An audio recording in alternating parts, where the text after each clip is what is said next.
Hello, everybody, and thank you for attending. We're continuing where we left off, and we had finished talking about Capricorn.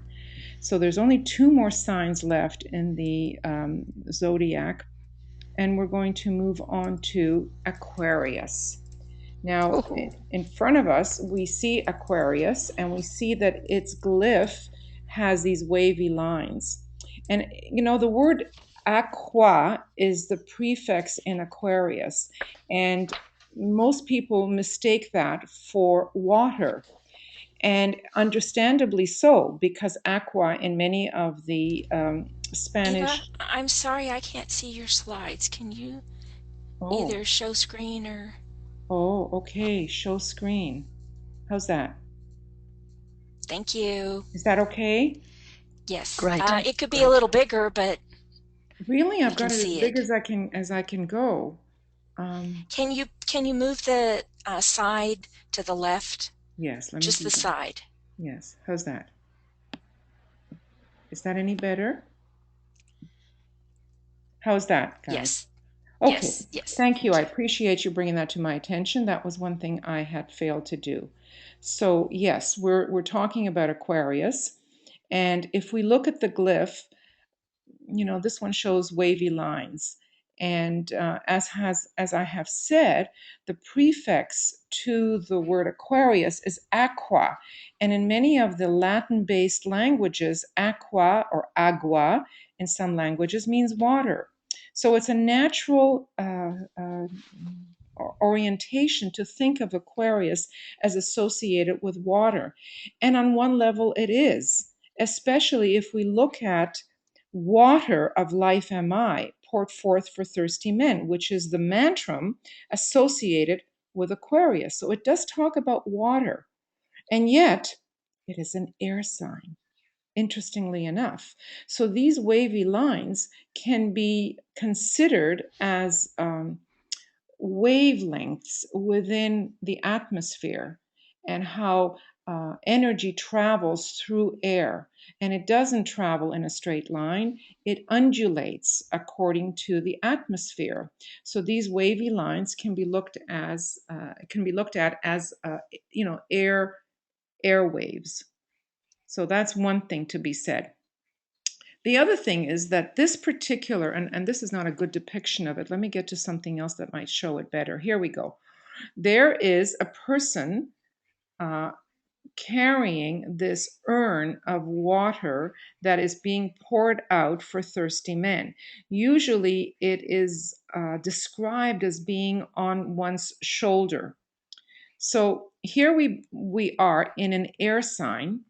And when we think of all the air signs in the zodiac, the three air signs, we have Gemini, and the symbols associated with Gemini are the twins. And usually the twins are depicted as one female and one male. Then we have Libra, and Libra is usually depicted as the woman blinded holding the scales of justice in her hands. And now we come to Aquarius, and it's depicted as a male holding this pot of water on his shoulder and pouring that out. Interesting, if you haven't thought about this before, that all three air signs are the only signs in the entire zodiac that don't use animals as their symbols. All the other signs are associated with animals. Well, that got me to think, why don't we use animals for air signs? And the only thing I could come up with, and this is my own personal take on this, is that air, which is symbolic of the mind, is the path or the route with which we in this Aryan race are supposed to move toward. We're supposed to move toward using our minds. And if we are using our minds, it is showing that we've moved out of the animal kingdom, which is the animal nature within us, into the truly human kingdom. And human, man, is the short form for man, us, manus, which is mind. So these are the three that represent the use of the mind. And we know that soul dwells on the plane of mind. So there's a real connection here between the air signs, man's destiny to use the mind, or humanity, if you want to call it. And even in the word humanity, we have the word man in there, which is a prefix for manas. All of that is telling us more and more how important it is, these air signs. So, are there any questions with what I've kind of talked about a little bit here? Eva, Yes. I just wanted you to know I had heard the same thing in my other studies that the air signs, it was about the mind, and that's what was the distinction between humanity and animals, was our use of and adapting the mind. Interesting, So, because I had not heard that. I thought I came up with something really cool. well, you did, and you did because it is the logical explanation for it. So, Okay. So anyway, for what it's worth, I offer that, so we can consider that. Then, if we look at the mantram, or the keynote that is associated with Aquarius, is "Water of life am I, poured forth for thirsty men." And I always invite people who have not heard these things before to consider, what does it mean to have the waters of life? What are the waters of life? What does that mean to anyone? And pouring forth for thirsty men, what does that mean? Who are the thirsty men? Now, I'm not offering any of my thoughts on this. This is something that every one of us needs to contemplate and sit in meditation with, because when we do, the real answers and the real truth of it all does flow into one's consciousness. So I don't want to give all of that away in this little preamble here. So, what do we know about Aquarius? We know that it's an air sign, and we know that it's on the fixed cross. So, it is the cross that is associated with all the other fixed signs, and it's the last of them all. When we think of Aquarius, some of the qualities associated with Aquarius is that it's innovative, that it's brilliant and progressive, just like this little slide talks about. And we'll realize that why in a minute, once we look at the ruling planet. It is about freedom loving, can be altruistic, and humanitarian. It is often known that many Aquarian people can be cold and aloof. And I think that that holds true for most of the air signs. There is this coolness about them. It's not a passionate quality, you see. There isn't the emotion here. This is the mind. So it really goes, supersedes the emotions and goes into the mind. And that can be very mental. One can be very mental, cold, and aloof. Now, the one thing we do know about Aquarians is they can be emotionally very superficial, like almost as if there is no depth to them. They can be eccentric, shocking, rebellious, unusual, offbeat, and unpredictable. And why is that? It has a lot to do with Uranus. Uranus, as has been talked about previously, when it was the esoteric ruler of Libra, again, another air sign, um, we did mention that it was a transpersonal planet, not personal, and therefore tends towards the universal. So in Aquarius, it's not about the person, but about universal. And hence, we hear about bringing new ideas that will change the world, the universal, the world, for the better. Uranus is considered to be a planet of the sciences, especially the higher sciences, more abstract ones. And that's why electricity is often associated with Uranus. And we have this little depiction here of electricity. Actually, all these depictions really emphasize the qualities of Uranus, that it is scientific, and therefore you have the idea of the atom there. You have the rebellious individual who is not conservative, who's different, who wears their clothes many times in a way that's um, well, a little eccentric. And Uranus does not and cannot be contained, cannot be held in, much like lightning. You cannot contain lightning. Lightning will strike. You never know when it's going to strike or where it's going to strike. So, therefore, there's something about the freedom that it needs. And therefore, if Uranus is strong in one's chart, it really speaks to freedom and the desire for freedom. We have this person standing on his head, which shows that there's nothing conventional about Uranus. It's different. So, those things that Uranus tends to invent are different. One can say that all discoveries can be Uranian in nature, because discoveries are already different than what is the norm. And if we look at when Uranus was discovered in our history, we will note that it was discovered around 1786. And not only was Uranus then discovered as a planet, many other discoveries and inventions happened during that time. There was changes in the life and the evolution of humanity, and at that time it was very, very profound.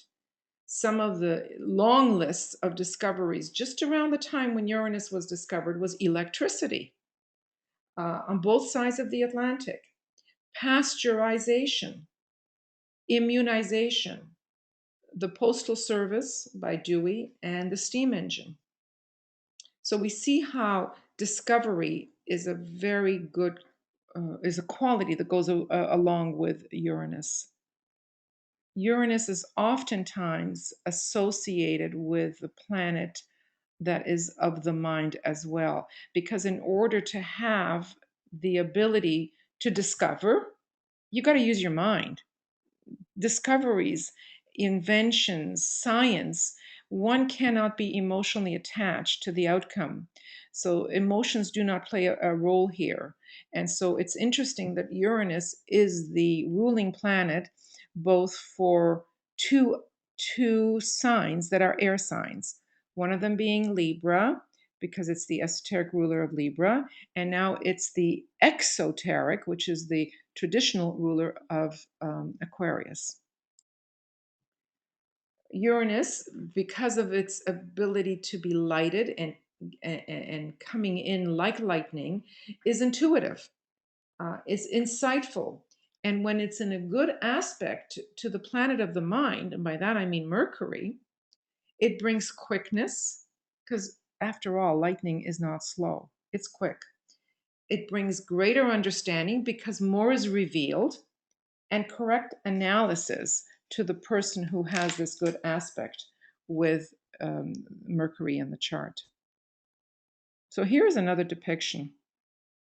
Now, having done the physiognomy with Michael and having studied some facial expressions, if we look at this facial expression right here in the sun, one of the things that Michael has pointed out to us is that many Aquarians have this look of open eyes, this look. That's all I can say. And that's one of the things that we were encouraged to look for in people. And if we did see that, that maybe Aquarius was strong within them.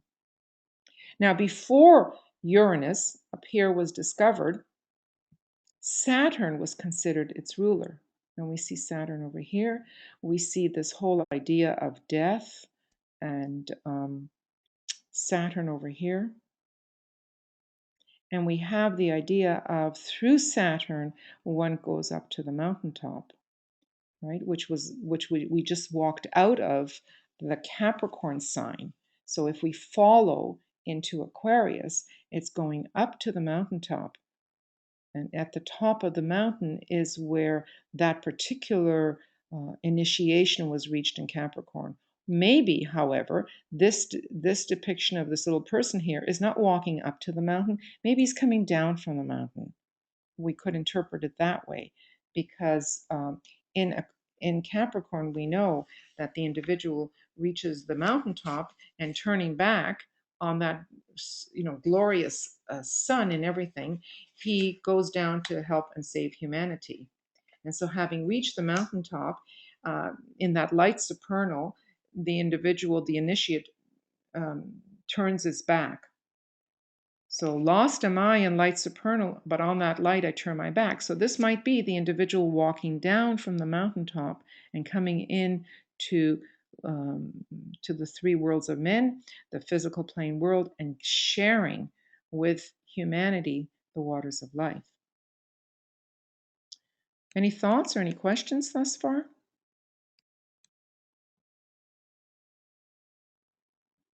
Okay, we're going to move on. So here we are at the esoteric ruler, and it is Jupiter. And we know that Jupiter normally is considered muchness and a lot of and largeness. And here in Aquarius, we think in terms of what it can bring about. And what is it that it can bring about? Is group consciousness. The entire group. So yes, it's fuller, it's broader than the individual. It takes in the whole. So it can bring about the whole idea of heart to the greater group. And therefore we have the idea of brotherhood, group consciousness, inclusivity, because its magnetic field is so strong that it attracts to um, to others, hence the idea of brotherhood. And in brotherhood, love and compassion are the prime energies that need to be expressed. So that is the potential available in Aquarius, is the idea of brotherhood and group consciousness. So we can see how within the group, can we imagine that within that group, any new inventions, any new ideas, how they can actually help humanity, how they can bring about this unity that we speak of within humanity. And now we're moving towards that Aquarian age. We're moving towards this idea of brotherhood. Uranus is a seventh ray planet, and we are told that the seventh ray is going to be coming in with Uranus, and hence will bring with it certain qualities associated with the seventh ray, that of the ethers and the etheric vision and the etheric quality. And with that will come the ability to see etherically. We are told that as the Aquarian age grows, the race of man will be born, and the quality of the form will be somewhat elevated or more sensitive to the ethers, to the etheric quality. And that might be in the body itself, the greater sensitivity, or to the ability to see etherically via the eyes. The actual quality of the eyes will be changed. I often think in terms of the ozone layers, and we know how the ozone layer over Australia is very large and brings with it tremendous amount of ultraviolet rays, and that there are other ozone layers. And this ultraviolet speaks to seventh ray. So yes, we have contributed to a lot of this pollution that has brought about perhaps a thinning of the ozone.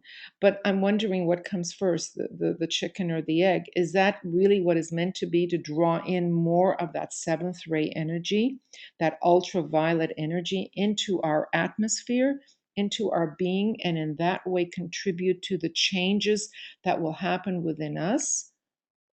Or is that really just man's doing? It's certainly something to think about. So any comments so far on Aquarius before we move on to Pisces?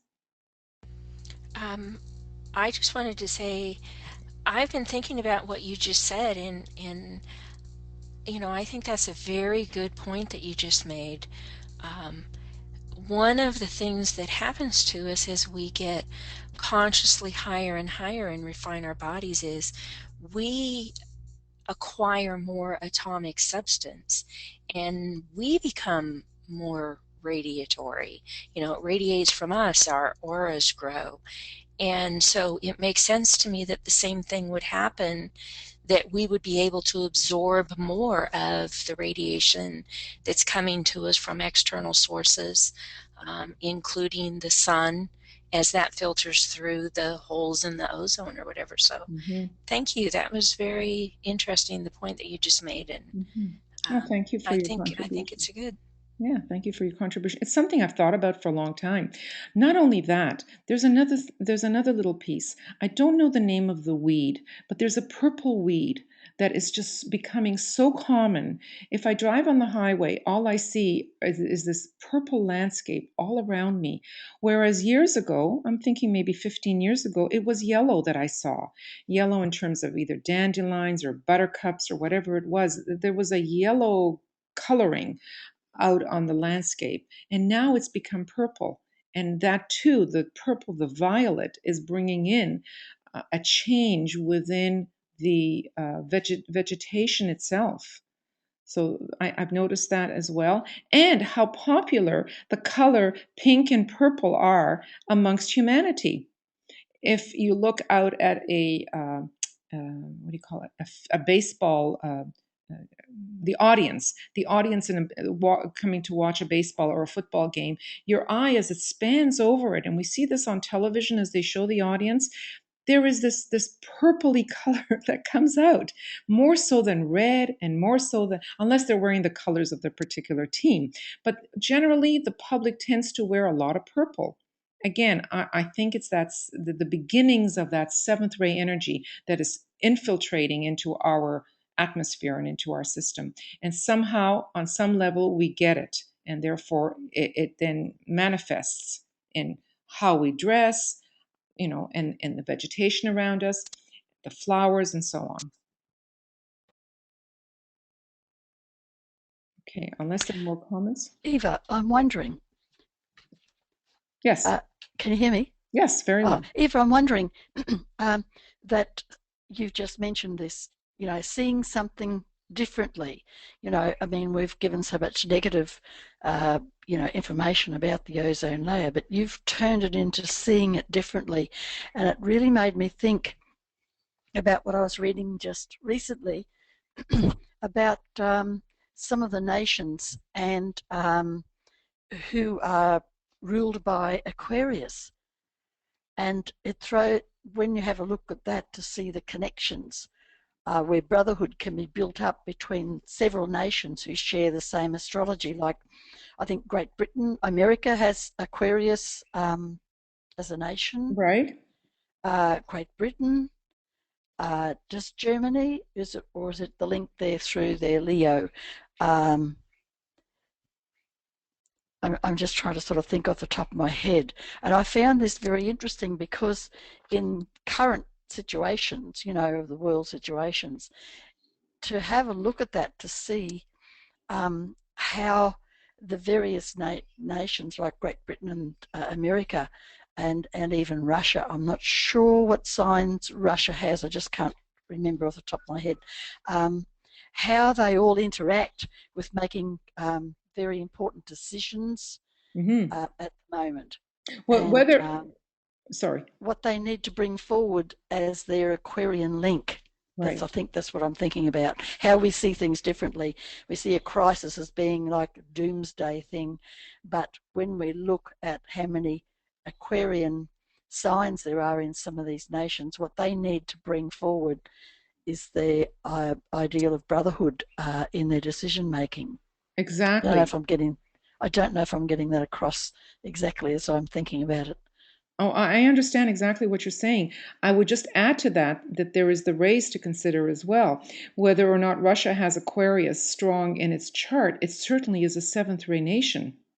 And And with Aquarius coming in and Uranus being its ruler, we're going to have so much more seventh ray energy. So it's like, okay, so we have the sign, we have the ray, we have the two working together. So I can see how Russia, America, Russia, United States, Great Britain, how they are all connected.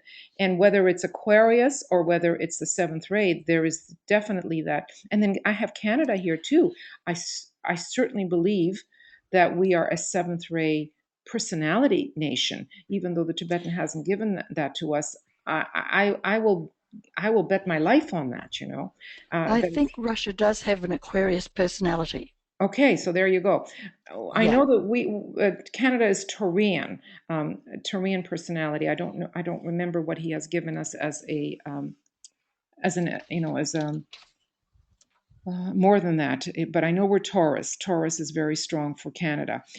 Canada has Taurus, and it has a Cancerian birth, so it's Cancer, and it's got Taurus. So Taurus is part of that fixed cross. Anyway, getting a little bit off topic here, but yeah, I can definitely see the connections, and I would actually look into it more. I have to turn to that page that the Tibetan offers us and see the various Aquarian countries and their links. That would be very helpful. Yeah. So thank you Yeah, for that. Destiny of the Nations, Yeah. page 67, has the whole chart there, which is Right. great. Yeah. Right. Thank you. Eva, Yes. I just also wanted to mention that with Aquarius and Uranus and, the communications and electricity and, um, for old folks like me, um, it's hard sometimes how quickly technology is moving on us. Mm-hmm. Every year, every 6 months, there's a newer and better phone, there's a newer and better computer. The technology has just moved leaps and bounds on us within the last few years. And with us just moving into this Aquarian age and the seventh ray just beginning to cycle in, I can only see that continuing for a very long time. And to add to that is that Aquarius conveys the fifth ray. So you have the fifth ray of Aquarius, the second ray of its soul, its soul energy, and you have the seventh ray of Uranus coming in. So you have 5, 2, and 7. What more does one need for all this technology and the idea of brotherhood? So how it works so well together, you know. Really, really see that. And the fifth ray, as we know, as the Tibetan has told us, will be the ray that will bring about the proof of soul to humanity. So I do think that during the Aquarian age, combining it with the fifth ray, the second ray, and the seventh ray that's coming in through Uranus, Jupiter's also giving us the second ray. During that age, we will prove the existence of the soul. That'll happen during the age of Aquarius. All things in their time. Mm-hmm. It's part of the cycle. That's right. So we're moving on to the very last of the signs. And this one is called Pisces. And if we look at the glyph, which I always like to look at the glyph, we are seeing the half of the fish. If we were to run our a marker down on this side, we would have the other fish, the other side of the fish, and here again we would have the other side of the fish. So we have two fishes that are joined together and held together. That is very important in understanding the psyche behind the psychology behind the sign Pisces. Pisces, because of the fishes, is associated with water. It is a water sign. And we are told that of all the signs in the zodiac, Pisces is the most sensitive of all the signs. Um, in Pisces, one is immersed in water. And if you can just imagine what it's like to be immersed in water, where are boundaries there? What is it that you're seeing? Everything that you're seeing is through water. And when you see through water, are things really clear? Are things can they be somewhat distorted, somewhat misshaped? So there's a lot of stuff associated with water. It also brings in the whole quality of one's emotions because of the water in it. Pisces is also a mutable sign, and as the word suggests, it's flexible, it's changeable, it can adapt to the to whatever it needs to adapt to. So, aside from the emotions and the sensitivity is not only to itself and its own feelings, because in being immersed in the water and not having boundaries, it picks up all this emotional energy that's all around it. And it's very hard to know what is mine and what is yours. Where is that boundary? Where is that division between my energy and your energy? And it's very hard for Pisceans to sometimes handle life because of that. There's this real strong sensitivity to the impressions that are received, and the impressions land in the form, in the body, because of the emotional quality associated with it. And so, what else does that bring about? Well, if we look at some of the words associated here with Pisces, we see that there is because of the sensitivity, there is the sympathy to others, and the ability to understand what another person might be experiencing. So, hence the sensitivity to others' feelings. Because of that, Pisces wants to help. Pisces is always there to try to help somebody else. They understand that someone else might be going through their own pain, because for Pisces it is said that, well, there's a native Indian expression, I die daily, and that could very easily apply to Pisces. To live as a Piscean is not an easy thing because of that sensitivity to impression. I'm repeating that again and again because it is so. There is a real strong sensitivity. That can bring about, as we said, the sympathy. It can bring about compassion, being charitable. It's very much associated with the sixth ray, and hence we have these qualities of charity, these qualities of sacrifice associated with Pisces. And it can be a very creative sign, creative again to the energies around. Because of the energies around it, it brings about this creativity, and we see this coming out in dance, we see it coming out in music, in artistry. So there's an awful lot of creative people with a strong Pisces who find themselves in the arts, whether it's on stage, whether it's creating music, whether it's dancing.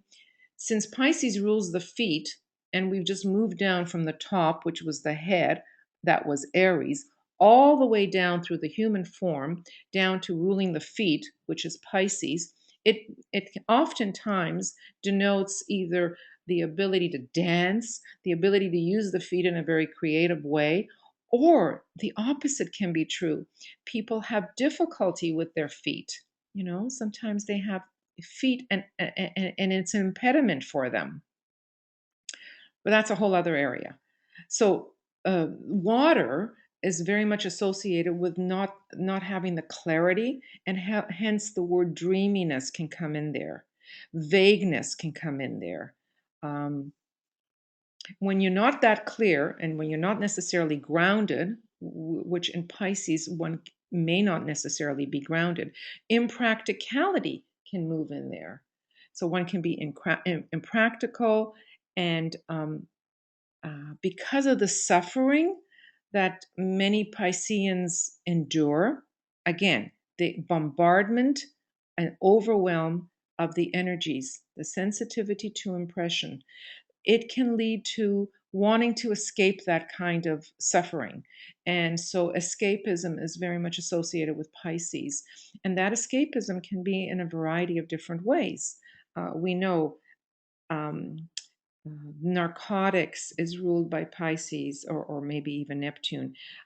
Alcohol, any kind of escapism um, could could be seen with Piscean type people, and oftentimes misunderstood is another quality.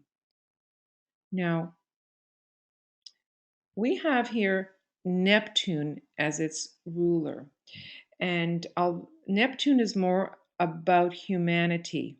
And the Tibetan offers us that Jupiter is the exoteric ruler of Pisces. So Jupiter is more about the individual, while humanity's ruler is more Neptune. And because of the fact that both rulers are being used, we need to consider both. We can't consider one without considering the other. So, what would Jupiter do? Jupiter would just enlarge and make more of whatever one is already experiencing. So, we can see the kinds of problems if one is extremely sensitive to impression, what Jupiter can do there. It can enlarge that and make more of that, more sensitivity, uh, more feeling overwhelmed, etc., etc. And how is Neptune going to demonstrate through Pisces? Well, Neptune we know is the lord of the sea, the lord of the waters. So again, you have Neptune, which is waters, associated with Pisces, which is waters. You got the two waters coming together, which can lead to confusion, not seeing things clearly. It can lead to escapism, to illusion. Again, there is the perception that is not that clear. So I have all these words here.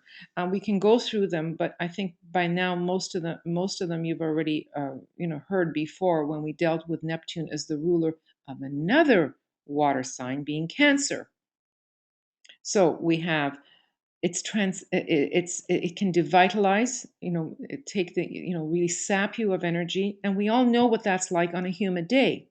On a very humid day, that energy that one feels is literally sapped out of oneself. It's devitalizing.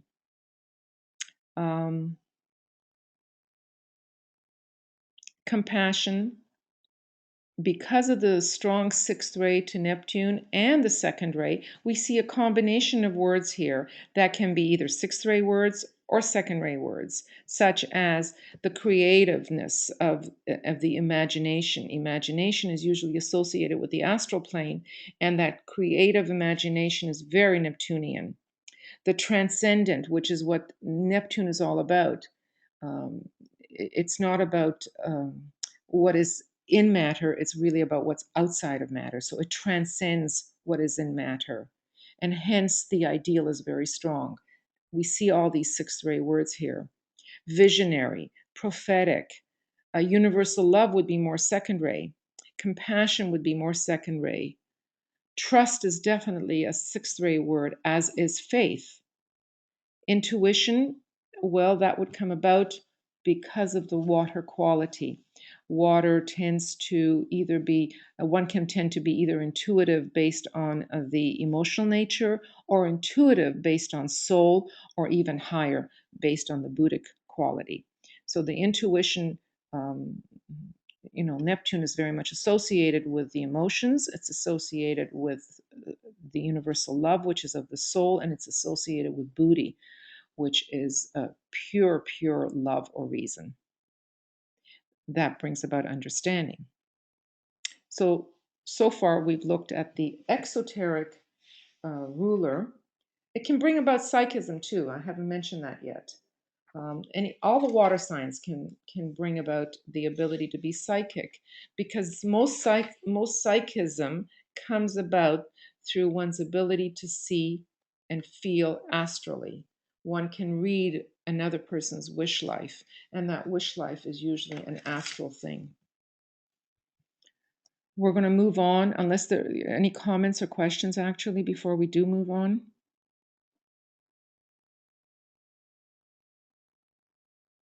Okay, so we move on.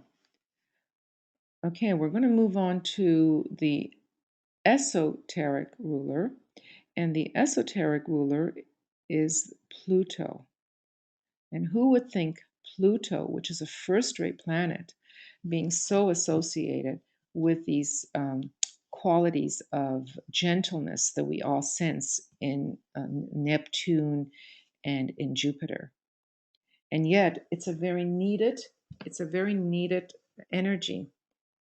In the early stages, we see that band that holds the two fishes together represents the soul being the prisoner to the personality. In the later stages, it represents that the soul then becomes the strong one, and the personality then is becomes, so to speak, the prisoner of the soul.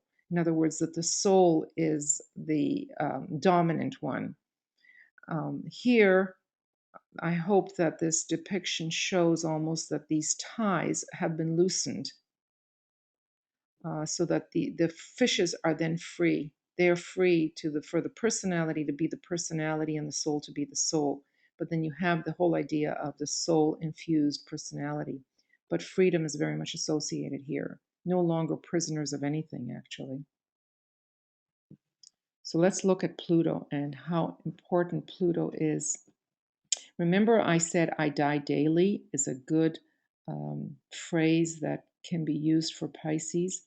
Well, what will Pluto give Pisces? It certainly would give Pisces tremendous amount of courage. Courage to get through, courage to bring about the necessary death to the personality, so to speak, symbolically. Death to the personality symbolically means that the soul is the dominant one, not the personality. So there's a certain kind of ability to bring death to the form.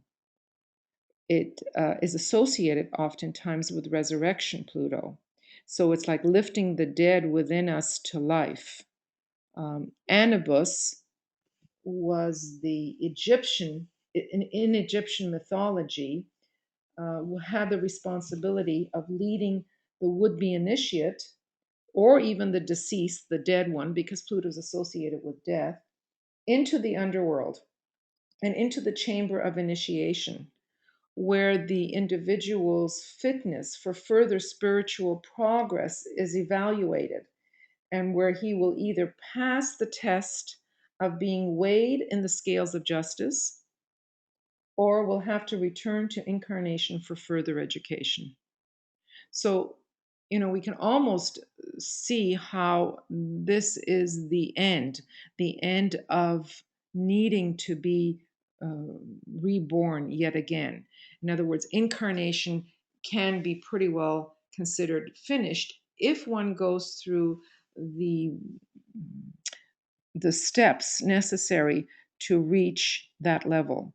So, in the fourth initiation, we know that rebirth is not necessary.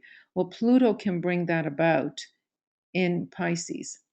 Pisces is associated with the Savior, with the Christ, or even Jesus, and he brought, or he's symbolic of saving humanity, saving them from the sins that kept them bound to the personality and to the earth. And it is the sign of the Savior. But that is only when the life has reached that level. Too many people born in Pisces think that, oh, well, if I'm born in Pisces, well, then I'm not going to reincarnate anymore. I have reached liberation and I'm off the wheel of rebirth. And that is not the case. That is the journey that one goes through, the zodiac, with Pisces ending of that journey. But that doesn't mean for 1 minute that just because one is born in Pisces that it's the end of one's incarnational lives. But Pluto is a very necessary energy for that kind of living that the Piscean does. Be able to deal with all those bombardments of energy, the being able to cut it off, which is a very strong first ray energy, to be able to withdraw from that, to cut it off, to know what is mine, what is not mine, and that takes a Plutonian quality. It's not usually the Piscean energy or the Neptunian and Jupiterian energy moving through Pisces that does that. Comments, questions?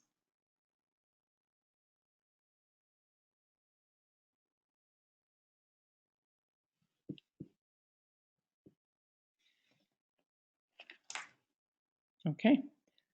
So we had been looking at a flat chart, and we saw that we were moving in this anti-clockwise direction around the zodiac. And we started with Aries, and we ended the zodiac with Pisces. So in every one of these situations, the opposite plays a very important role. These lines are known as cusps. And if we look at the division within a flat chart, we see that there are 12 divisions. They really, each one of them represent a sign, because there are 12 signs in our zodiac. And the line that separates one from another is known as a cusp, and it creates sort of a boundary, I guess one would say, between one area and the other area.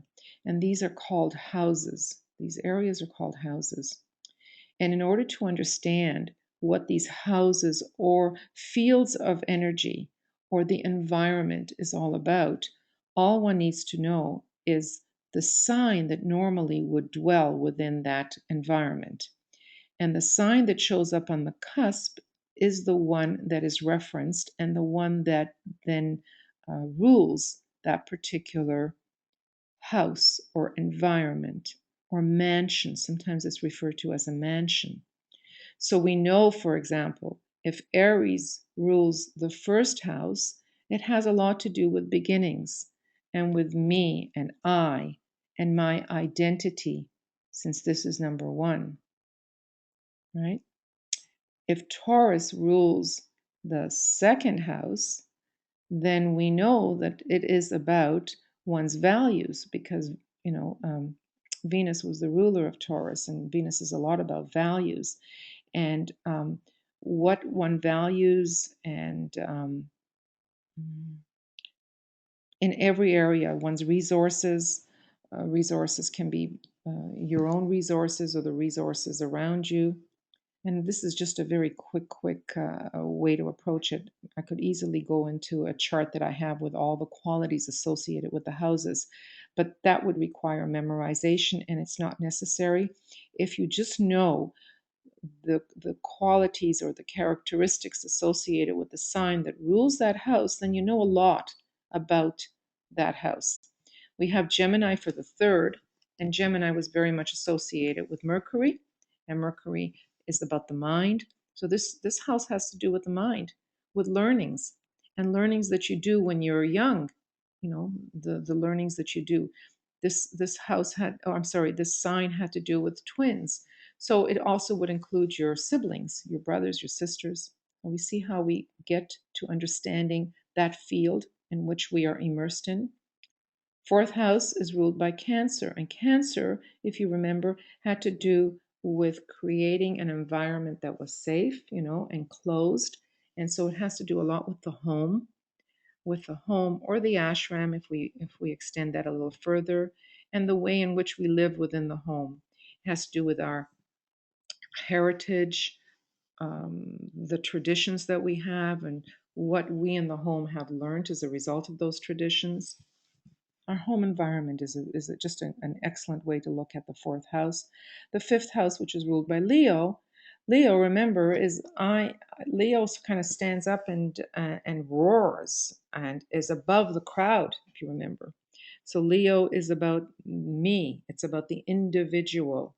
It's about one's identity and the development of that identity, hence the creativity that one can produce as a result of now identifying as above the crowd. In Virgo, Virgo is about the virgin and the gestation period and giving birth to the Christ child. So in Virgo, it has a lot to do with purification, and purification ends up looking like hygiene of all kinds, um, looking after the foods we eat. So there's digestion involved here. There is, believe it or not, it's the service that we give and that we do. And that can also take us into the workplace, because usually it's supposed to be that the work we do is a form of service that we give to humanity. So it has to do with service and the love that we give to um, other creatures like our pets and the animals that we love. We come to Libra. Libra rules the seventh house. So everything below the horizon here had to do with the personal self. Everything above the horizon has to do with others. And with Libra, it's no longer about me, it's about me and another. So it's about relationships, and that relationships, usually have to do with partners, partners in marriage, partners at work. Um, yeah, relationships. Are your relationships good, or have you got enemies? This could also relate to open enemies that you might have. Scorpio is the ruler of the next house or mansion, and Scorpio is about delving deep into the unknown. And hence, this house has a lot to do with research, with the ability to go deep. And in going deep, you might experience or know something about yourself that you didn't know before. And hence, it brings about transformation. So, this house is very much associated with transformation, rebirth, coming anew, because it is ruled by Pluto, um, um, as far as humanity is concerned. It also is the opposite to Taurus. And Taurus is about values, but it's about one's own values.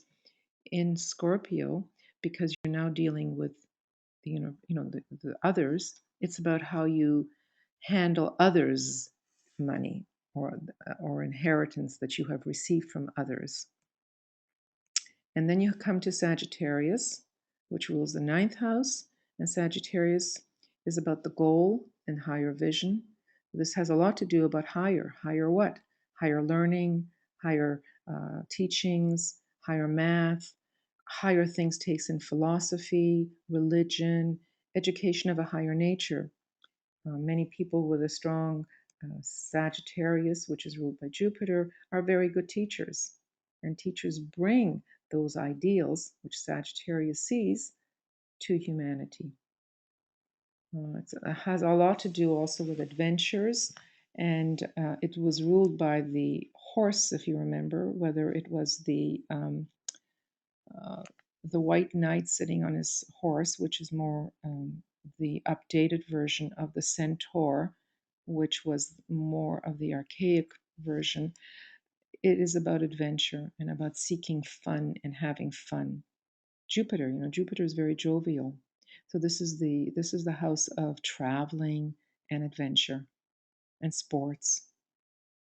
Then we come to Capricorn, and Capricorn is ruled by Saturn. Capricorn is ambition. Capricorn is wanting to rise to the top and wanting to succeed, and hence you have the desire to reach that top. And so, therefore, ambition and success is very important, and therefore, it takes in your career. What is it that you've accomplished? So, your career and your profession play an important role here in looking at this house. And since this was about the home, this is about the workplace and what you are doing outside of the home. Um, the 11th house, which was ruled by Aquarius, was about the mind, and therefore leading to brotherhood. So there's a lot here that has to do with others and groups that one finds themselves associated with. So groups play a very important role. There's a superficiality still associated with Aquarius. So there's the many groups, all the various groups that one is associated with. It's about others, whereas Leo was about the self. Its opposite was Leo. Leo was about the self and one's identity. This is about others in the group that one finds themselves associated with. And then we have Pisces. And in Pisces, which is the opposite of Virgo here, we have the idea of hidden. This is very hidden, because remember, in the water we don't really see what's doing in the waters. So this is a hidden house, and has to do with institutions, with hidden works, retreating to do one's work. It has to do with this was about healing and purification of the self. This is the opposite. This is about hospitals, still healing, but it's about hospitals. You see, it has to do with others. So all institutions and hospitals are associated here, and retreats and away from needing to get away from others to be on their own in a place that's secluded and hidden. So that gives you an overview of how to look at the houses. And I didn't spend too much time talking about the opposites, but always there is the opposite that plays a very important role. And one needs to learn to balance the opposite quality of whatever sign one is considering or one is looking at with their luminaries. Okay, so I think that's all I have for the moment on the zodiac itself. Any comments thus far? Any questions? Hi, Eva. I would like to add that not only is it the sign opposites that are important, but the environment opposites too, so the house opposites. So it's not just Gemini and Sagittarius, it would be the 3rd and 9th axis that would be an important one to keep in mind and to keep balanced. And I think one of the best examples of that is the 4th and 10th axis, the home and the career, or the 1st and 7th axis, the self and the significant other. So as with anything that we find, balance of the opposites is extremely important. Absolutely. Agreed. Yeah. Very important. And I don't think that's stressed enough, the need for working with the opposites. I know I hear people talk about them occasionally, but I don't think it's sufficiently stressed. I think they know they have to do it. We're all told we have to balance the pairs of opposites, but in day-to-day reality, what does that mean? Right. Well, it means just this. It means always looking at everything as if you're on a teeter-totter, and it has to be balanced from both sides. Correct. Very good. Thank you. Any other thoughts? So we've covered the entire zodiac. And yes. Yes, go ahead, please. Talking about the pairs of opposites, I started working with this only just a couple of years ago, actually, and I found it very valuable from the standpoint of my Aries ascendant, when I had to work out how that was to be balanced by the Libra and the, as you know, Aries wants to be the leader, but can be very dominant. But the Aries brings in the diplomacy and the working with, and not being dominating. It's being cooperative, and that to me helped me a great deal to see, when one needed the other. That's a very excellent way of looking at it. You see, for me, it's the exact opposite. With 5 planets in Libra, including my sun, there is so much Libra to me, and hence I have had to work on incorporating the first ray of Aries and being a little stronger in some areas, being a little bit more assertive, and sometimes saying it like it is, which has been a very difficult lesson because Librans are pleasers and Librans do not want confrontation and they don't want to upset the apple cart. They like the status quo. So they avoid, that first rayness of that assertion that is so necessary. So I really understand your need to work with Libra and my need to work with Aries. Mm-hmm. Yeah. Helps a great deal. Yeah. Yeah, it definitely does. And I constantly remind myself, that I need to use a little bit more of the Aries qualities. Anyway, Yeah, so that's how it is. And some people are fortunate that they have opposites in their charts, and therefore it's just a matter of balancing it, and working with them both. Not all of us are so lucky. Yeah, Some of us have everything in the bottom half or the top half, and there's nothing opposite there. that's right. I have everything in the bottom half, don't I know that? I know. Yeah. So, you're handed a chart because that's what your footprint is, and that's what you need to work with in this incarnation. So we're all given opportunity to work with whatever we receive. And you know what? I've come to the conclusion after looking at many, many charts and speaking with people and reading their charts. There's no such thing as a better chart or a worse chart, because if you have, we haven't talked about aspects, and we haven't talked about the dynamics created in the relationship within the chart. But if you have nothing but squares and oppositions, one would say, oh, what a difficult life it is. But it's a life of opportunity and a life of growth.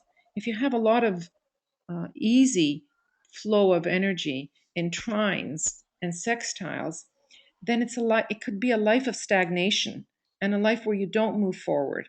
And therefore you need to be hit over the head with a 2x4 in order to have a crisis and maybe learn from the crisis. So there's no such thing as a better or a worse chart. We're handed what we're handed because that's what we need. I think I would agree there. And sometimes I think about a chart with its challenges, but I also think about what we need to look for is the support we get from the chart that helps us rise above those challenges. And I often think of that saying in the Bible. It says, you are never tested beyond your capacity or beyond your limits. Right. And that makes me think of our astrology chart, in that we are given these challenges, but we're not tested beyond what we can draw in as strengths and courage to make those changes Right. as opportunities. Yeah. Right. Soul gives us what it really understands we can handle. If we couldn't handle, we wouldn't be given it. And some do better with it than others, obviously, but we don't get meted out to us what we cannot deal with. In spite of many times when we're immersed in the crisis of it all, we don't think we can. Soul is very smart and doesn't give us what we cannot deal with. Now, in the next section of this webinar, I'd like to tell you a story. And the story is the prodigal son and his journey through the zodiac. So just sit back and listen. And in a way, it's too bad that I can't act this out in front of you. Not that I'm such a good actress, but when I've done this in front of a group of people, I do emote a little bit more. So hopefully, I can do that with my voice. So here's the story of the prodigal son. And in the Bible story of the prodigal son, the son of the father, we've heard the story before. The father who had two sons, and he lived in the solar realms. One brother was industrious and was always out in the field taking care of the sheep and the cattle and working very diligently. The other son liked his space and his time, and he would go and do the bare minimum of work. But any time he could get out and go by the river and not have to tend to his sheep, he would do that, for that was the line of least resistance for him. Now, I'm going to use the pronoun he as I speak of the prodigal son, because the word son is a masculine, but in your own minds, you can always substitute the she. So, we can be a little political correct here. This young individual, this young man, said that he felt there was something lacking for him. He felt he had to go out into the world and seek and find what it was that he was missing. The son said to the father, give me what's due me, because I want to experience the world.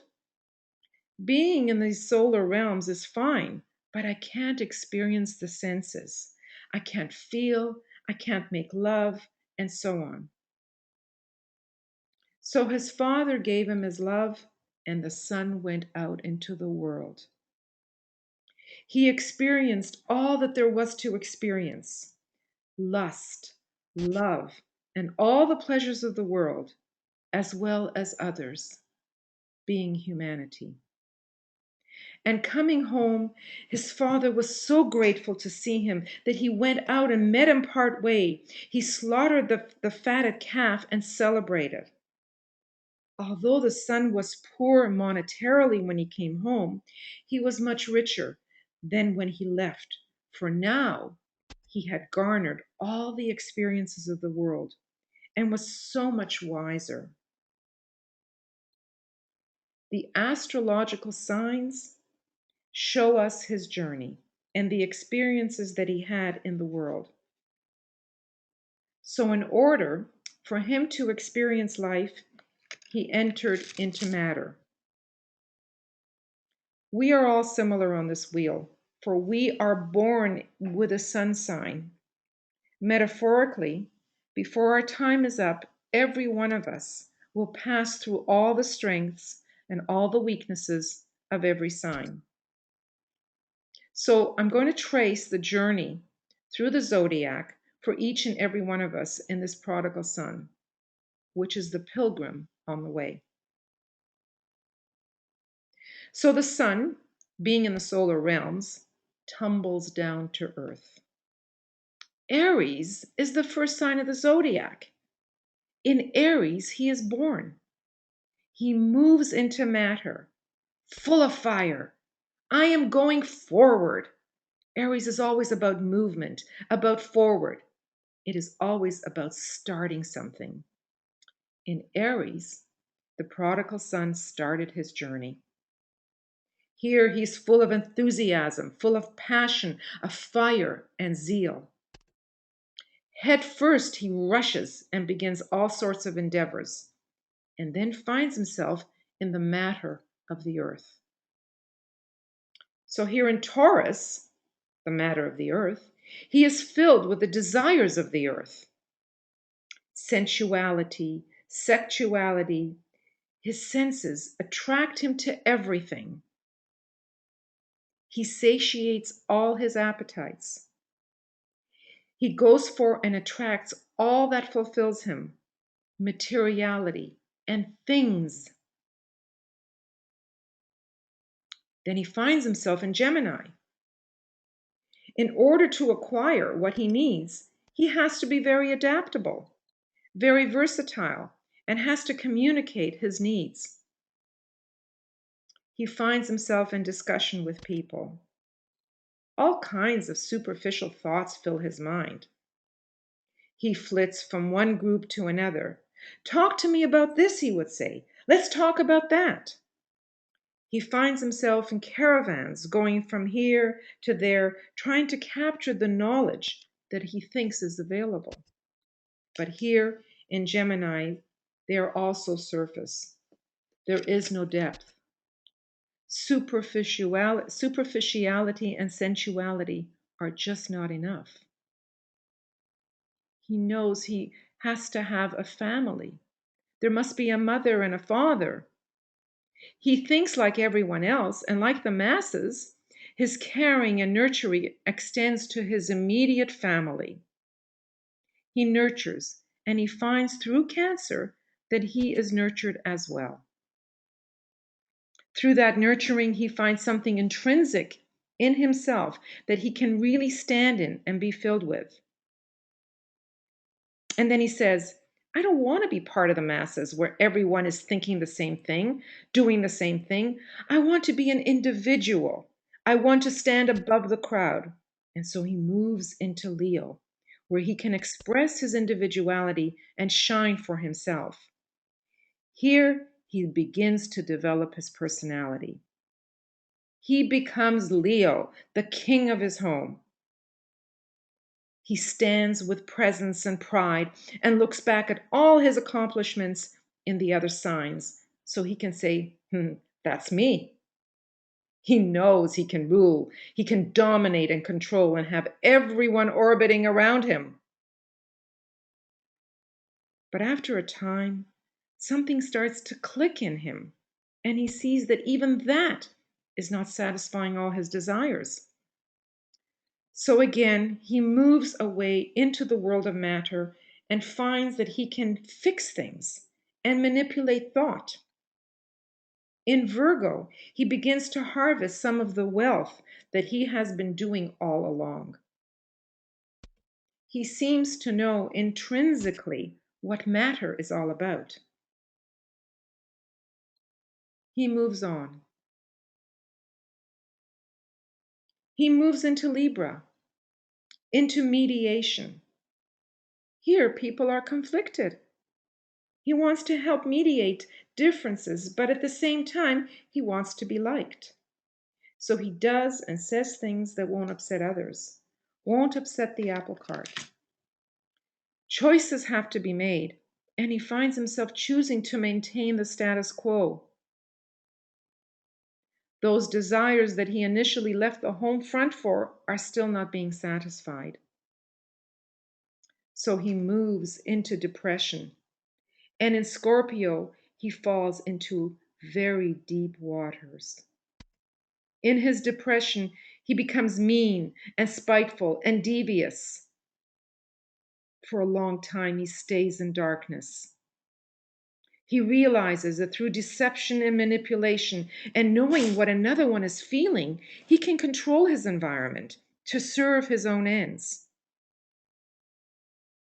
Finally, he lifts himself up and out of the darkness and just travels everywhere. He doesn't do anything but just travel, wander, and see the world.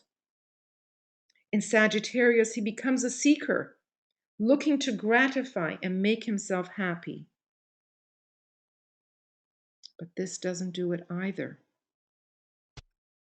Along his travels, he seeks guidance from those whom he thinks can teach him something. He tries to emulate those that are successful. So he thinks that by climbing to the top, his desires will be met. So he climbs the mountain of achievement in Capricorn. It is a really hard journey. His ambition pushes him on, in spite of the fact that he starves and he cuts his feet and even steps on others that might be in his way. He finally gets to the top just to find out that the people at the top do not have the answers either. But his achieved success is also not satisfying him anymore. So he turns around, he goes down, depressed, to the groups of all men, looking for the teacher in Aquarius. He needs to be filled, for his initial desire is still not satisfied. He goes from one group to another to be fulfilled. This too doesn't work. The last step for him is in Pisces. Here, he sinks into the waters, into the subconscious, and almost dies. In a dream state, he hears, "Get up and go forth." In his dream, he sees himself whirling and twirling, and finally, he realizes what he's been doing all along. He's been doing matter, and only matter. His consciousness was not filled. His consciousness had not grown. The reason he had left home in the first place was to expand and grow. Consciousness had to be filled, and not just the satiation of the flesh. So he goes round and around and around again and again, and he stops, and again he hears a voice, "Go forth." And so he picks himself out of Pisces and moves into Aries again. He realizes that his desires had been his folly. Now he must think. He realized that it is through his mind and the new ideas that he can pioneer and initiate things of worth. So he moves forward through Aries, which brings him to the matter of Taurus, where he can take stock and know what is of true value and what is not. He realizes it's not about everything I can gather and amass. Here in Taurus, even matter can become illumined. And so in Taurus, he begins not only to illumine his mind, but he spreads the idea of appreciation and value to others. Through appreciation, he begins to understand that the superficiality of discussion goes nowhere. Instead, that in discussion, you need two. In Gemini, there are two. We are brothers and sisters, and we are the family of man. You and I are but reflections of each other, a reflection of our duality. In Gemini, he puts forward to the world and to himself what that duality represents. It is the personality and the soul. Having realized the concept of duality, he could now envelop himself and take a sabbatical. He could develop all his sensitivity and become the sensitive nature of all humanity. So instead of his concerns and protection for only his immediate family, he becomes a part of the family of man. In Cancer, he understands the roots and the traditions of all peoples, not just his own. Having experienced and expressed these, now he could move into his own individuality, not with pride and arrogance, but with a magnanimous heart of the shared consciousness, of a shared identity in Leo, of one within the many. He's no longer filled with pride, but instead a vivid and generous heart. This Leo could move forward not in strut, but in radiance. In radiance, this prodigal would enter again into those matters of life, but this time radiating that which has been birthed in the cave of the heart. The Christ principle, the love principle, his soul aspect. He could radiate it out to people so that they could see that their ideas and manipulation of matters are just that. Come and create the vessel, he would say, so that the Christ in you can be birthed. The hope and glory can come through. Having gathered the harvest in Virgo and allowing the seed to gestate, he moves into Libra. Here, he could look eye to eye into the face of all that he is in relationship with and see that he need not give all that he is in self-abnegation, which is a big part of Libra. To give, always to give and not to receive, this is not heart to heart. True mediation, true diplomacy is the way to true equilibrium, to balance, not by tipping the scales of one person's needs over another person's needs. So in Libra, he begins to move in right relations. In dealing with that, one deals with one of the primary psychological dilemmas of all of humanity, and that is our illusions. Our illusions of our needs, our glamours, of who we are. So in seeing that we are equal in Libra, he can now move into Scorpio in the realms of illusions and glamours and still and calm the waters. Through the light of triumph and triumphant identity, he can say, lift yourself up out of your illusions and glamours as I have lifted myself. I have done that by looking up to see what was above me And I have done that by rising so that I could see what was below. And standing in the middle as a fixed current, I have triumphed, and all can triumph in Scorpio. He becomes the warrior in Scorpio, fighting for the battle, for himself, for his self, soul that he is. He had to fight himself, his personality, in order to know that he is soul. Having triumphed in that battle for soul, he sees the vision of what he is inside. What is his wholeness? What is his source? What is his soul? Sagittarius is the vision. Sagittarius is one pointed orientation towards the goal of the heights. He starts to move headlong towards that goal of soul infusion.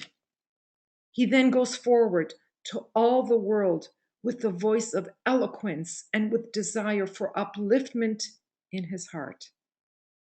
He travels in Sagittarius and teaches the one life, the one teaching that we are one. With that teaching, he doesn't need to climb the mountain, for the mountain is inside him. And in Capricorn, the whole process of revelation occurs to him. All his ambition mounts to the realization of the one goal, which is the unity of all of life.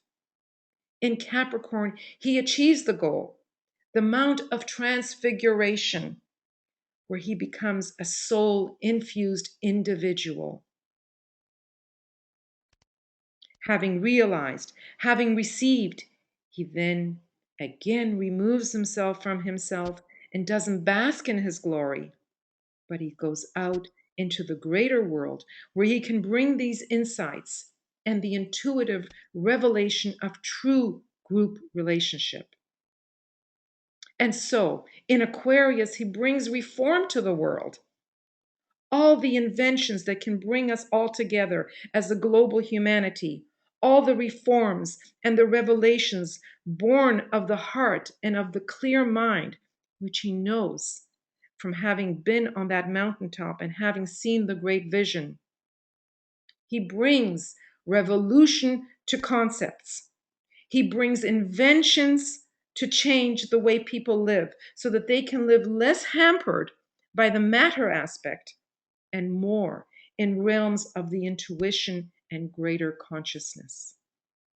He truly pours forth the waters of life for thirsty men. Until finally, having given all that, he realizes that there is one more step that must be done, and that is give even of himself. So in Pisces, he realizes that although we are all one, the only way to truly express that is to give oneself fully to that understanding.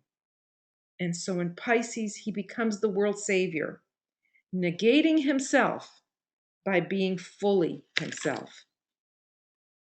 He turns towards the needy in order to save them. He enters fully into the stream of consciousness that is greater than his own, the stream of the planetary life, the Father, the coming home, where his identity melts into that great glory.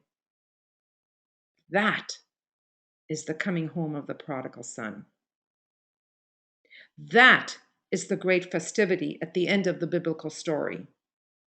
Having come home, having tasted all of life, and then having tasted and experienced, the prodigal had life to give back. That's the journey that all of us do on the great wheel of life called the zodiac. We don't all do it in a sequential manner, but we have involved and evolved, and we are now still in the process of evolving.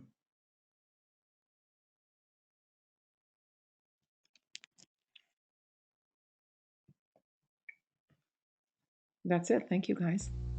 Thank you. That was great. Thank you. Thank you.